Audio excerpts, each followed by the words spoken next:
Even as believer, we can be even as a believer, we can be walking in darkness. We can be walking in error. Okay?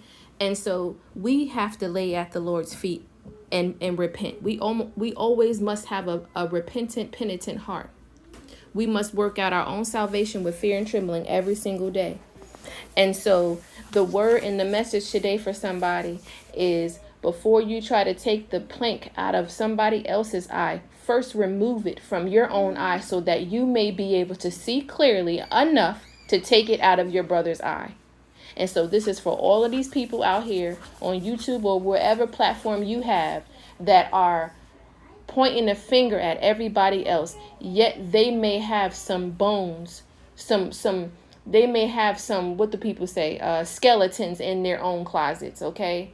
And even as you're walking, you are not perfect. You need God's mercy every day, just as the sinner.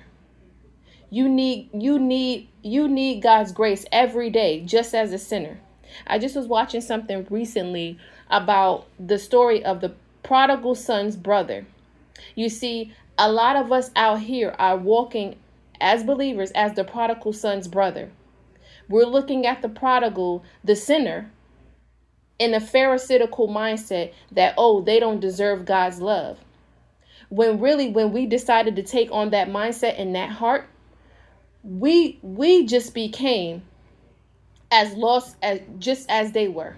Okay, so the Pharisees were lost. The prodigal son's brother was lost too. Although he was in the father's house, he was still lost because he didn't recognize the grace and mercy of God before the judgment, right? And so a lot of us out here are looking at judgment and pointing the finger at sinners and even people who are in the church who may be operating the wrong way. We're looking at them from the heart of the prodigal son's brother. Oh, he's a filthy sinner. He don't deserve to have the lamb, the fatted calf or whatever as a celebration when he comes home. He doesn't deserve the fatted calf. Why not? God gave you the fatted calf when you first came home from your sin. So why can't the prodigal brother have the fatted calf and have a party when he comes home? There's joy in heaven for one sinner who repents. But yet us Christians out here, we want to put judgment and place judgment on every sinner. When God finds the sinner who returns home very precious. Precious. He goes and he leaves the 99 for the one in Jesus' name.